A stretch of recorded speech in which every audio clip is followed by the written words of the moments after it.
ఈ వీడియో చూస్తున్న వారికి నమస్తే అండి. మన ఛానల్ని సబ్స్క్రైబ్ చేసుకోండి. ఈరోజు సమాచారం తెలుసుకుందాం.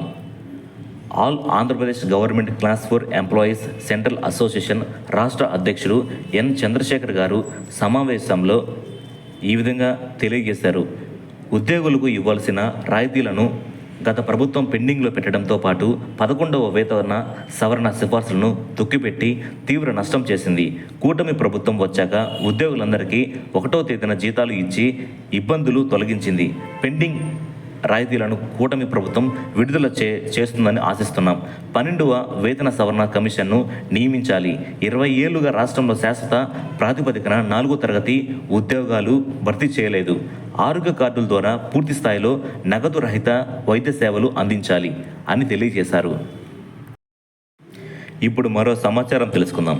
రెవెన్యూ శాఖ ప్రత్యేక ప్రధాన కార్యదర్శి ఆర్పి సిసోడియా ఈ నెల 16న విజయనగరం జిల్లాలో రెవెన్యూ సదస్సులను అకస్మాత్తుగా పరిశీలించనున్నారు. సదస్సుల నిర్వహణ తీరును ఆయన పరిశీలిస్తారు. మరుసటి రోజు విశాఖ జిల్లాలో అధికారులతో సమావేశం కానున్నారు. రెవెన్యూ రికార్డుల భద్రత, ఆన్లైన్ ఫైలింగ్, బ్యాకప్లపై ఆయన సమీక్షించనున్నారు. కాగా ఎమ్మెల్సీ ఎన్నికల నేపథ్యంలో విశాఖలో జరిగే రెవెన్యూ సదస్సులకు హాజరు కాకూడదని ఆయన నిర్ణయించుకున్నారు. ఇప్పుడు మరో సమాచారం తెలుసుకుందాం. రిటైర్మెంట్ తర్వాత పుట్టిన తేదీ మార్పు సాధ్యం కాదని కర్ణాటక హైకోర్టు ధర్మాసనం స్పష్టం చేసింది. ఈ మేరకు జస్టిస్ ఎంజిఎన్ఎస్ కమల్ ఏకసభ్య ధర్మాసనం సోమవారం తీర్పును ఇచ్చింది. 1983 అక్టోబర్లో పల్స్ డ్రాయింగ్ ప్రాసెసర్గా ఉద్యోగంలో చేరిన వ్యక్తి 2006 మార్చి 9న రిటైర్ అయ్యారు. సదరు వ్యక్తి తన పుట్టిన తేదీని మౌఖికంగా నమోదు చేశారని, అందుకు సంబంధించి ఎటువంటి రికార్డులు లేవని కోర్టును ఆశ్రయించారు. చివరికి ప్రావిడెంట్ ఫండ్ పిఎఫ్ స్కూల్ రికార్డుల ప్రకారం 2006కు ఆయనకు 58 ఏళ్ళు కావడంతో రిటైర్ అయ్యారు. ఆ తర్వాత 1952లో తాను జన్మించినట్లు డిప్యూటీ తహసీల్దార్లతో ప్రమాణ పత్రాన్ని పొంది 2010 వరకు ఉద్యోగం చేయాల్సి ఉందని హైకోర్టును ఆశ్రయించారు.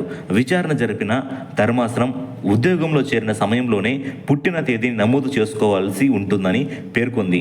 విధి నిర్వహణలో ఎలాంటి అభ్యంతరాలు లేవనెత్తలేదని, రిటైర్మెంట్ సమయంలోనూ ప్రస్తావించలేదని, రిటైర్మెంట్ బెనిఫిట్స్ పొందిన 2 ఏళ్ల తర్వాత అభ్యంతరం వ్యక్తం చేయడం సరికాదని ధర్మాసనం స్పష్టం చేసింది. ఇప్పుడు మరో సమాచారం తెలుసుకుందాం. అసిస్టెంట్ ఇంజనీర్ నియామకాల్లో గత 30 ఏళ్ల నుంచి అమల్లో ఉన్న 70% పదోన్నతి కోటాను 50% తగ్గిస్తూ పంచాయతీరాజ్ ఇంజనీర్ ఇన్ చీఫ్ ఇచ్చిన ఉత్తర్వులు చట్ట ఉల్లంఘన అని పంచాయతీరాజ్ డిప్లొమా ఇంజనీర్ల సంఘం ఖండించింది. ఆదివారం పంచాయతీరాజ్ డిప్లొమా ఇంజనీర్ల సంఘం రాష్ట్ర కార్యవర్గ సమావేశం విజయవాడలోని ఏపీ ఎన్జిఓ హోంలో రాష్ట్ర అధ్యక్షుడు కె రవీంద్ర గారి అధ్యక్షతన నిర్వహించారు. ఈ సమావేశంలో 26 జిల్లాల ప్రతినిధులు పాల్గొని పలు తీర్మానాలు చేశారు. 30 సంవత్సరాల సీనియారిటీ జాబితాను అక్రమంగా జోన్ 4లో మారుస్తూ ఇచ్చిన ఉత్తర్వులు వెనక్కి తీసుకోవాలని ప్రభుత్వాన్ని డిమాండ్ చేశారు. 1994లో ఇచ్చిన జీవో 1240 ఎగ్జిక్యూటివ్ ఇంజనీర్ ఉత్తర్వులపై ప్రభుత్వం బాధ్యత తీసుకొని వెంటనే సర్వీస్ రూల్స్ సవరించి సీనియారిటీ ఏఈలకు అన్యాయం జరగకుండా చూడాలన్నారు.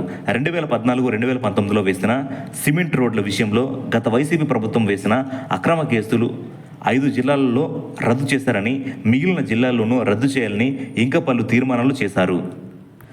ఆరోగ్యమే మహాభాగ్యం అన్నారు పెద్దలు. నాసిరకం ఆహారం భుజించడం పోషకాహార లోపానికి, తద్వారా వివిధ వ్యాధులకు దారితీస్తుందని అంతర్జాతీయ ఆహార విధాన పరిశోధన సంస్థ తెలిపింది. మెరుగైన ఆహారం తీసుకుంటే ఏటా ప్రతి 5 మరణాల్లో ఒకదాన్ని అంటే 20% నివారించవచ్చని గత వారం నేపాల్ రాజధాని కాఠ్మండూలో విడుదల చేసిన నివేదికలో ఆ సంస్థ వివరించింది. ప్రపంచ జనాభాలో 200 కోట్ల మందిని సూక్ష్మ పోషకాల లోపం పీడిస్తోంది. 220 కోట్ల మంది స్థూలకాయంతో బాధపడుతున్నారు. 5 ఏళ్లలోపు పిల్లల్లో 14,80,00,000 మంది ఎదుగుదల లేక గిడసబారిపోతున్నారు. 4,80,00,000 మంది బాలలు ఉండాల్సిన దానికన్నా చాలా తక్కువ బరువు ఉన్నారు అని నివేదిక వెల్లడించింది. భారత్లో బియ్యం, గోధుమల కొనుగోలు కోసం ప్రజలకు నేరుగా నగదు బదిలీ చేస్తే ప్రభుత్వాలకు రాయితీల బిల్లులు తగ్గుతుందని పేర్కొంది. భారత్ తనకు గిట్టుబాటు కాని పంటలను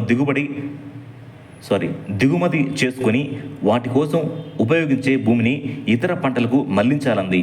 రైతుల ఆదాయాన్ని రెట్టింపు చేయడానికి కేంద్రం నియమించిన కమిటీ అధ్యక్షుడు అశోక్ దళవాయి ఈ సూచనలతో విభేదించారు. మనం ఒక దశలో గోధుమల కోసం ఇతర దేశాలను ప్రాధాయపడాల్సిన అగత్యం దాపురించిందని, కొన్నేళ్ల క్రితం పప్పు గింజల కొరత ఏర్పడినప్పుడు వాటిని మనకు సరఫరా చేయడానికి ఏ దేశము ముందుకు రాలేదని గుర్తు చేశారు. ఆహార స్వావలంబన సాధించడం అనివార్యమన్నారు. ఇప్పుడు మరో సమాచారం తెలుసుకుందాం. ఒకవైపు ఫోన్ మాట్లాడుతూ యథాలాపంగా మరో పని చేపట్టే అలవాటున్న వారికి హెచ్చరిక లాంటి వార్త ఇది. మొబైల్ ఫోన్ మాట్లాడుతున్న ఓ వ్యక్తి విద్యుత్ హీటర్ను చంకలో పెట్టుకోవడంతో షాక్ తిని మృతి చెందిన వైనం ఇది. ఖమ్మంలో జరిగిన ఈ ఘటనపై 3వ పట్టణ పోలీసు స్టేషన్లో ఇన్స్పెక్టర్ రమేష్ గారు తెలిపిన వివరాలు ఇలా ఉన్నాయి. స్థానిక కాల్వ ఒడ్డునున్న హనుమాన్ గుడి సమీపంలో దోనెపూడి మహేష్ బాబు గారు కొబ్బరికాయల వ్యాపారం చేస్తున్నారు. ఆదివారం రాత్రి 8:30 సమయంలో ఆయన ఇంట్లో పెంపుడు కుక్కకు స్నానం చేయించేందుకు వేడి నీళ్ల కోసం హీటర్ ఆన్ చేయబోయారు. ఈలోగా ఫోన్ రావడంతో మాట్లాడుతూ హీటర్ను నీటిలో బదులు చంకలో పెట్టుకొని స్విచ్ ఆన్ చేశారు. దీంతో విద్యుత్ ఘాతకానికి గురై కింద పడిపోయారు.